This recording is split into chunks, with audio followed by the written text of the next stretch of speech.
Every night in my mind, I feel the perfume of the skin. Baby, I won't deny you're the lady of my dreams. Say I'm not like say you push me slowly up and down. Baby, let me kiss your sexy body. I will be so kind.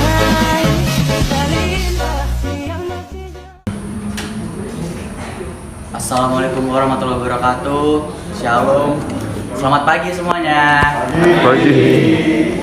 Pertama-tama yang saya hormati Ibu Lestari Daerah Cinta Utami, dan juga yang saya banggakan serta saya sayangi itu teman-teman sekalian yang ada di depan ini.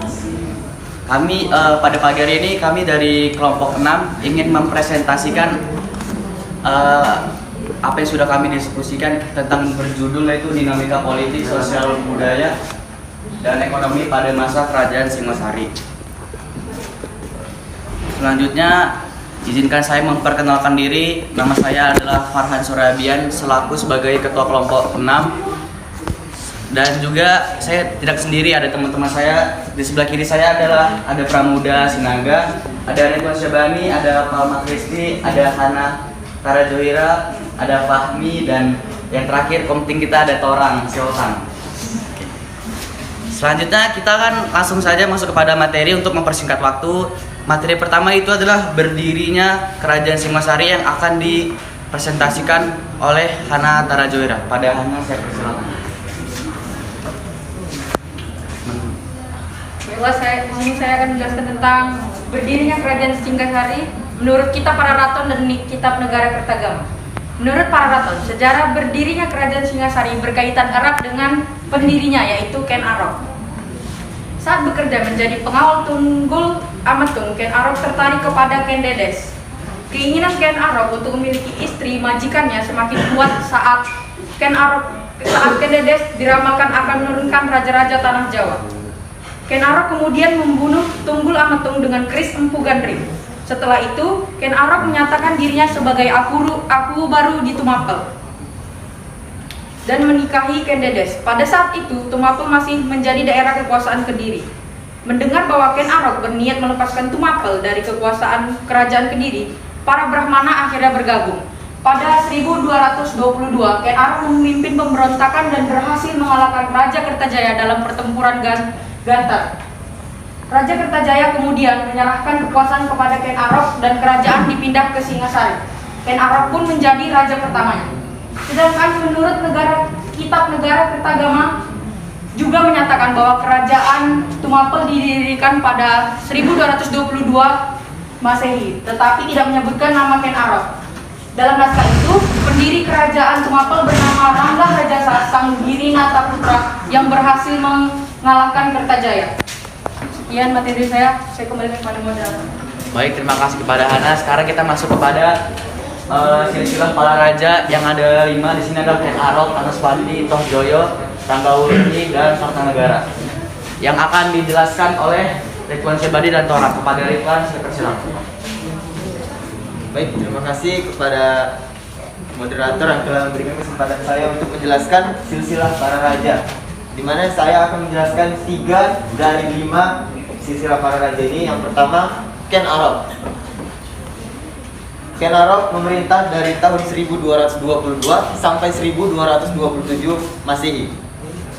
Munculnya Ken Arok sebagai raja pertama Kerajaan Singasari menandai munculnya dinasti baru, yakni dinasti Rajasa, Raja Wangsa atau Girindra Wangsa. Pada tahun 1227 Masehi, Ken Arok dibunuh oleh suruhan dari Anusapati yang merupakan anak tiri dari Ken Arok. Anusapati memerintah dari tahun 1227 sampai 1248 Masehi. Dalam jangka waktu pemerintahan yang cukup lama, Anusapati tidak banyak melakukan pembaharuan atau peningkatan untuk Kerajaan Singasari karena kesenangannya dalam melakukan judi sabung ayam.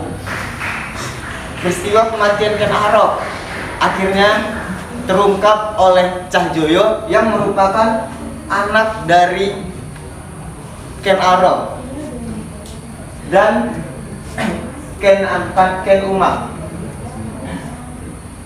Cahjoyo yang telah mengetahui ayahnya dibunuh lantas mengajak Anusapati untuk mengadakan pesta sabung ayam di kediamannya Cahjoyo di Gedong Jiwa.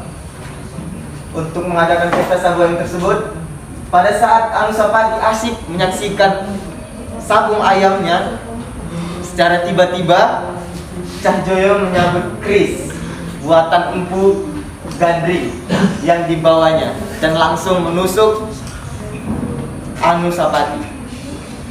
Cahjoyo 1248 Masehi. Cahjoyo memerintah untuk kerajaan Singasari sangat tidak lama, sebab anak dari Anusapati yang mengetahui bahwa ayahnya telah dibunuh oleh Cahjoyo berusaha untuk membalas kematian ayahnya. Dengan bantuan Mahesa Cempaka dan para pengikutnya, Ranggawuni berhasil menggulingkan Cahjoyo dan kemudian berhasil menduduki singgasana kerajaan Singasari. Terima kasih. Terima kasih Pak Ridwan. Sekarang akan dilanjutkan oleh Torang Siotang. Pada Torang saya persilakan. Baik, saya akan melanjutkan materi dari silsilah dari kerajaan Singasari.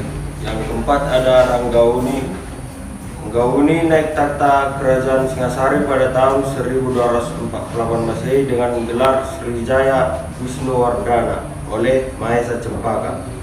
Mahesa Cempaka sendiri yaitu anak dari Mahesa Wongateleng yang diberi kedudukan sebagai Ratu Angabaya dengan gelar Narasingamurti. Pemerintahan Ranggawuni membawa ketentraman dan kesejahteraan rakyat Singasari. Pada tahun 1224 Masehi, Wisnuwardana mengangkat putra yang bernama Kertanegara sebagai Yuwa Raja atau Raja Muda dengan maksud mempersiapkannya menjadi Raja Besar di kerajaan Singasari pada tahun 1268. Wisnuwardana meninggal dunia. Yang terakhir ada Kertanegara. Kertanegara adalah Raja Singasari terakhir dan terbesar karena mempunyai cita-cita untuk menyatukan seluruh Nusantara. Kertanegara mengirimkan utusan ke Melayu yang dikenal dengan nama Ekspedisi Pamalayu 1275 yang berhasil menguasai kerajaan Melayu. Hal ini ditandai dengan pengiriman Arca Amogapasa ke Darsmaraya atas perintah Raja Bakulapura. Dan Kertanegara juga menjalin hubungan persahabatan dengan Raja Campa dengan tujuan untuk menahan perluasan kekuasaan Kubilai dari dinasti Mongol. Kubilai menuntut raja-raja di daerah selatan termasuk Indonesia mengakuinya sebagai yang dipertuan. Kertanegara menolak dengan melukai muka utusannya yang bernama Mengki. Tindakan Kertanegara ini membuat Kubilai marah besar dan bermaksud menghukumnya dengan mengirimkan pasukannya ke Jawa. Mengetahui sebagian besar pasukan Singasari dikirim untuk menghadapi serangan Mongol, maka Jayapuang menggunakan kesempatan untuk menyerangnya. Terima kasih, saya kembali kepada moderator. Terima kasih kepada Torang. Sekarang kita masuk pada materi dari judul besar. Ini adalah dinamika politik, sosial budaya, dan ekonomi. Sekarang kita masuk pada dinamika politik yang akan dijelaskan pada Fahmi. Kepada Fahmi saya persilakan. Baik, terima kasih kepada moderator. Di sini saya akan menjelaskan tentang dinamika politik di Kerajaan Singosari. Kehidupan politik di Kerajaan Singosari terus berkembang seiring dengan bergantinya raja-raja yang memimpin pada saat itu. Berikut uraian selengkapnya. Yang pertama, perang antar keturunan Ken Arok terjadi dan mewarnai pergantian pemerintahan. Yang kedua, pada masa pemerintahan Ranggawuni, Singasari aman dan tentram. Yang ketiga, Singosari mengalami puncak kejayaan pada masa pemerintahan Kertanegara atau Sri Maharaja Diraja Sri Kertanegara. Selain itu, Raja Kertanegara juga melaksanakan politik dalam negeri dan luar negeri sebagai strategi kepemimpinannya. Yang pertama, politik dalam negeri. Dalam rangka mewujudkan stabilisasi politik dalam negeri, Raja Kertanegara menempuh jalan sebagai berikut. Yang pertama, mengadakan pergeseran pembantu-pembantunya seperti Mahapati Raga Nata digantikan oleh Aragani. Yang kedua, berbuat baik terhadap lawan-lawan politiknya, seperti mengangkat putra Jaya Katuang, Raja Kediri yang bernama Ada Raja menjadi menantunya. Yang ketiga, memperkuat angkatan perang. Dan yang kelima, mengganti pejabat yang tidak mendukung gagasannya. Terus ada politik luar negeri. Untuk mencapai cita-cita politiknya itu, Raja Kertanegara menempuh cita-citanya sebagai berikut. Yang pertama, melaksanakan ekspedisi Pamalayu pada tahun 1275, menguasai Jawa Barat pada tahun 1289 Masehi. Yang keempat, menguasai Pahang di Malaya dan Tanjung Pura di Kalimantan.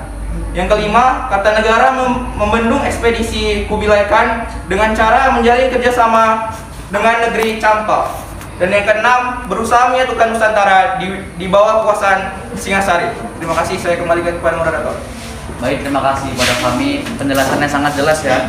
Sekarang kita masuk pada materi dinamika sosial budaya dan ekonomi yang akan dijelaskan oleh teman kita yaitu Palma. Pada Palma, saya persilakan.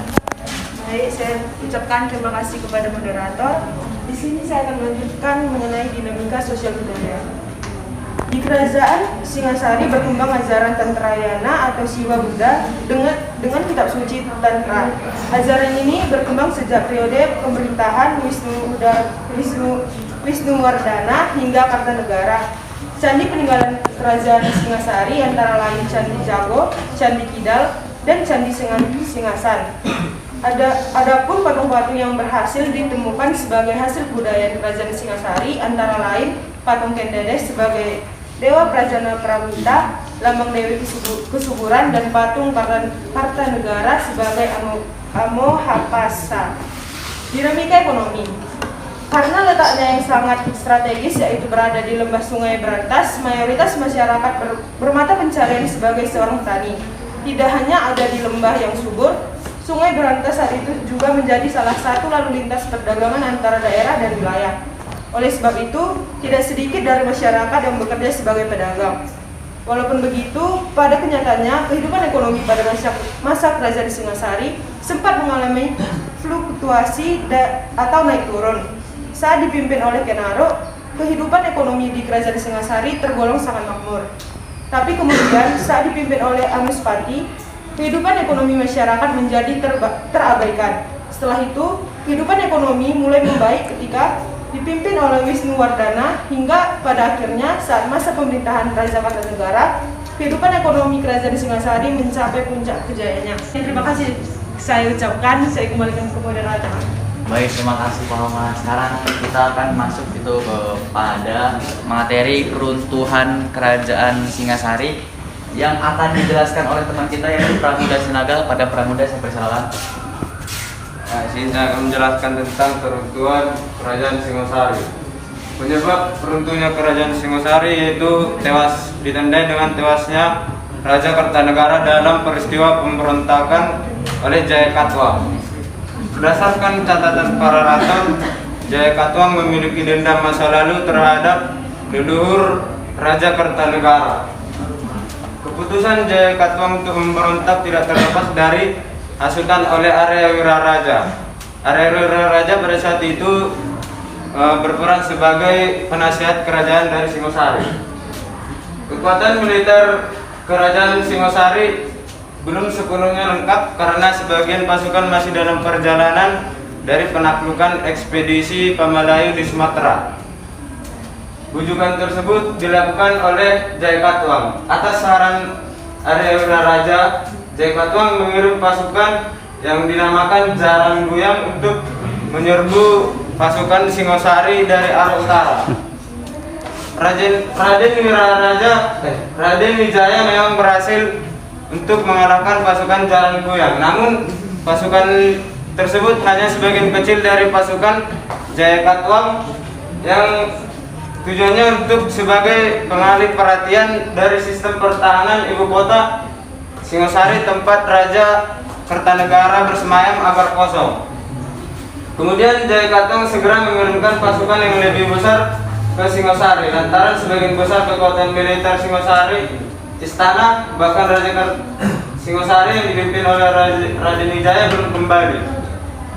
Pasukan Jaya Katuang berhasil menduduki istana, bahkan Raja Kertanegara terbunuh dalam insiden itu. Wafatnya Raja Kertanegara berarti menandai runtuhnya kerajaan dari Singosari. Kemudian Jayakatwang menjadi raja dari kerajaan Kediri yang sebelumnya berada di bawah kekuasaan Singosari. Namun itu tidak bertahan lama. Kekuasaan Jayakatwang pada akhirnya dirubuhkan oleh Raden Wijaya berkat strategi yang jitu. Raden Wijaya, menantu Raja Kertanegara, kemudian mendeklarasikan berdirinya Kerajaan Majapahit di Mojokerto pada tahun 1293 sebagai penerus Kerajaan Singosari. Saya kembalikan ke masyarakat. Terima kasih kepada Pramuda. Jadi itu adalah tadi keruntuhan sebabnya kenapa Kerajaan Singosari itu runtuh ya, karena kan pasukan Jayakatwang itu menyerang mereka. Oke, sekarang kita masuk kepada sesi tanya jawab. Yang ingin bertanya silakan pada Alif dan Alif. Pandi dari kelompok 4 tim 220706. Pertanyaan adalah di situ tadi tertulis keputusan Jayakatwang memberontak terhadap Kartanegara merupakan hasil rasukan Arya Wiraraja. Pertanyaannya, kenapa Arya Wiraraja menghasut Jayakatwang dan siapa Arya Wiraraja? Terima kasih. Siapa nih? Surya. Dari tadi dia. Perkenalkan, nama saya Rizky Akbar dengan NIM 22070608 dari kelompok 5. Ingin bertanya kepada Palma. Tadi di PowerPoint itu kan dijelaskan, kan katanya sosial budaya, tapi yang saya lihat itu lebih ke budayanya. Nah, jadi yang saya tanyakan adalah bagaimanakah struktur sosial dari Kerajaan Singosari? Terima kasih. Saya Fatir Gibran Siregar dari kelompok 2. Saya ingin bertanya, apa penyebab terjadinya perang Genter? Apa? Perang Genter. Dimas Kepada Fahmi. Pada Fahmi. Perkenalkan, nama saya Dimas Pratama dengan NIM 22070604. Ingin bertanya kepada Fahmi. Kepada satu orang. Nah, tadi dijelaskan dalam materi, yaitu salah satu politik luar negeri yang dilakukan oleh Raja Kartanegara adalah menyatukan Nusantara di bawah satu kekuasaan.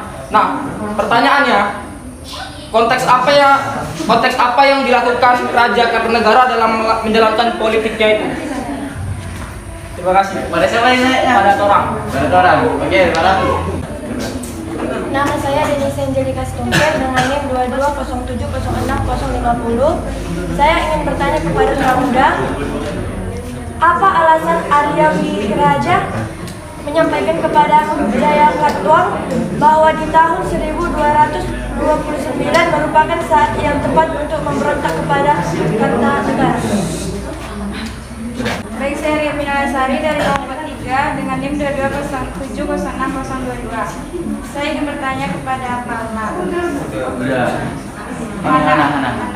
Kan tadi disebutkan masa kejayaan perekonomian Kerajaan Singosari mencapai puncak kejayaannya pada masa pemerintahan Raja Kertanegara. Nah, pertanyaan saya, bagaimana upaya Raja Kertanegara memajukan perekonomian Kerajaan Singosari? Terima kasih. Baik, terima kasih kepada moderator. Perkenalkan, nama saya Niasi Fatimatan dengan NIM 21070605 dari kelompok 1. Pertanyaannya adalah, dalam PPT dikatakan atau disebutkan menurut kitab Pararaton sejarah berdirinya Kerajaan Singosari berkaitan erat dengan kisah pendirinya, yaitu Ken Arok. Dan saya di-searching di Google dan menemukan Pararaton merupakan kitab rekayasa Belanda. Pertanyaan saya adalah, siapa penemu atau penulis kitab tersebut dan mengapa kitab Pararaton dikatakan sebagai kitab rekayasa Belanda? Terima kasih. Terima kasih pada yang udah bertanya. Sekarang kami akan mendiskusikan jawaban. Sekarang akan kami lanjutkan kepada kelompok 4. Terima kasih semuanya. Baiklah, kami akan menjawab pertanyaan dari teman-teman sekalian. Pertanyaan pertama itu dari Rana Alif yang akan dijawab oleh Ridwan. Bukan. Udah Ridwan Syuhani. Ridwan, saya persilakan menjawab. Terima kasih kepada moderator. Baiklah, saya akan menjawab pertanyaan dari Rana Alif, yaitu kenapa Arya Wiraraja menghasut Jaya Katwang dan siapa Arya Wiraraja tersebut? Jawabannya adalah karena siasat licik dari Arya Wiraraja untuk mengakhiri sejarah kerajaan Singasari tersebut. Siapa Arya Wiraraja? Ialah penasihat negara di kerajaan Singasari. Baiklah, Pak, sudah puas dengan jawaban kami? Puas nggak? Puas ya. Oke. Terima kasih Rana Alif. Sekarang pertanyaan dari Surya yang akan dijawab oleh Palma. Palma, silakan. Saya akan menjawab pertanyaan dari Surya Akbar. Kehidupan sosial ekonomi kerajaan Singasari. Pada awalnya pada masa Ken Arok, kehidupan masyarakat Tumapel aman dan sejahtera karena perhatian Ken Arok yang bagus untuk rakyatnya. Namun, kemudian pada masa Anuspati, rakyat menjadi kurang diperhatikan dan sulit untuk mencari ekonomi. Baru kemudian menjadi stabil kembali ketika pada masa Raja Wisnuwardana atau Ranggawuni, dan mencapai puncaknya ketika kerajaan Singasari dipimpin oleh Raja Kartanegara yang merupakan putra Wisnuwardana. Rakyat sejahtera, keamanan terjamin, dan kerajaan Sriwijaya bahkan bisa melakukan ekspansi ke berbagai daerah di Nusantara untuk memperluas daerah kekuasaannya. Bagaimana? Oke, terima kasih ya Surya sudah bertanya. Sekarang kita masuk pada yang ketiga yang ditanyakan oleh Fatih pada Fahmi. Oke, Fahmi, silakan jawab. Silakan. Baik, saya akan menjawab pertanyaan dari Fatih. Tadi pertanyaannya penyebab pertempuran Ganter. Penyebab pertempuran Ganter itu karena adanya penolakan dari para kaum Brahmana untuk menyembah Raja Kartajaya. Karena sepanjang sejarah tidak pernah ada kaum Brahmana menyembah seorang raja. Penolakan ini membuat Raja Kartajaya murka dan melakukan tindakan sewenang-wenang terhadap kaum Brahmana, sehingga kaum Brahmana jadi melarikan diri ke Tumapel dan berlindung kepada Ken Arok. Terima kasih. Oke, jawaban sangat jelas pada kami. Sekarang kita masuk pada pertanyaan keempat yang bertanya dari Dimas pada Torang ya. Ya.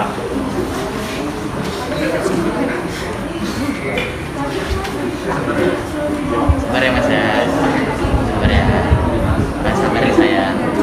Baik, saya akan menjawab pertanyaan dari Dimas, yaitu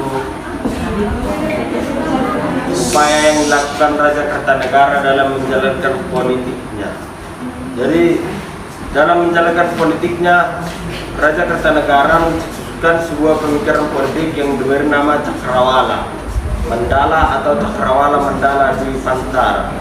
Cakrawala Mandala Dwipantara adalah sebuah pemahaman politik untuk menyatukan seluruh Nusantara yang terpisah oleh laut atau maritim di bawah satu kekuasaan. Gagasan politik Cakrawala Mandala Dwipantara direalisasikan oleh Kertanegara pada 1275 Masehi dengan mengirim ekspedisi ke Sumatera yang kemudian dikenal dengan ekspedisi Pamalayu sebagai salah satu cara memperluas wilayah kekuasaan Singasari. Ada Dimas? Puas? Wih, makasih Mas saya ada nanya ya. Sekarang pertanyaan kelima itu dari Denisa pada Pramuda. Pramuda, silakan sayang. Pertanyaannya, apa alasan Arya Wiraraja menyampaikan kepada Jaya Katwang bahwa di tahun 1292 merupakan saat yang tepat untuk memberontak kepada Kartanegara? Jawabannya, karena pada saat itu kekuatan militer kerajaan Singasari belum sepenuhnya lengkap, karena sebagian masih dalam perjalanan pulang dari operasi penaklukan ekspedisi Pamalayu di Sumatera. Kemudian atas saran Arya Wiraraja pula demikian dikisahkan oleh para raton, Jaya Katwang mengirim pasukan yang dinamakan Jaran Guyang untuk menyerbu Singasari dari arah utara. Raja Kartanegara yang mendengar rencana itu segera memerintahkan menantunya yaitu Raden Wijaya untuk memimpin pasukan Singasari guna menangkal serangan pasukan Jaya Katwang. Ternyata pasukan Jaran Guyang hanya taktik Jaya Katwang semata. Apakah jawabannya? Jawabannya benar? Wih, makasih pada Pramuda yang sudah menjawab. Sekarang pertanyaan dari Ria yang ditujukan pada Hana. Hana, silakan. saya akan menjawab pertanyaan dari dia. Pertanyaan tadi, bagaimana upaya Raja Kertanegara dalam memajukan perekonomian Kerajaan Singasari? Salah satu upaya Raja Kertanegara itu melakukan perluasan wilayah, terutama di wilayah strategis untuk lalu lintas perdagangan dan juga praktik perdagangan. Terima kasih. Oke, sekarang pada pertanyaan terakhir pada Kak Mia, pada saya, yaitu pertanyaan tadi, siapa penemu kitab para Raton dan kenapa itu disebut rekayasa Belanda ya? Ya Kak? Jadi yang menciptakan kitab para Raton itu adalah Empu Prapanca. Terus kenapa itu bisa disebut rekayasa Belanda? Dikarenakan tuduhan ini muncul antara lain karena adanya dua kandungan cerita kontroversial di dalam kitab tersebut. Maka puas Kak Mia, terima kasih ya Kak Mia dan nanya. Sekarang kami akan ke kesimpulan dari materi kami hari ini.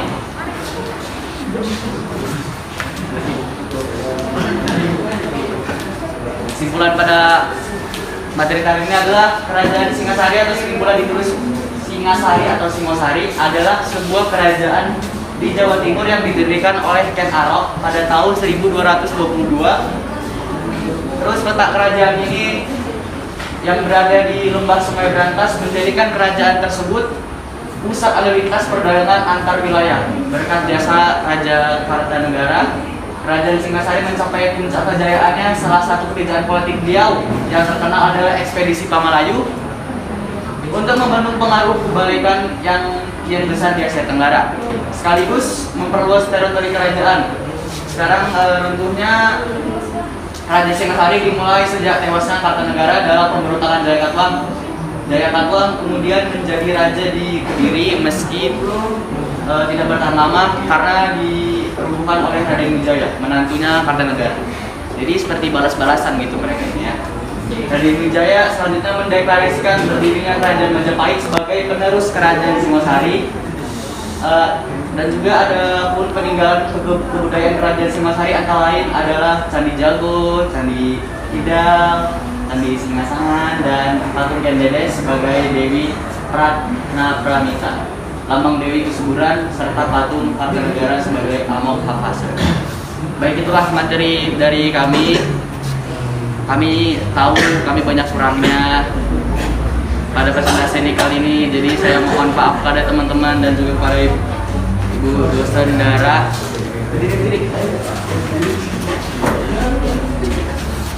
Sini biar apa kameranya.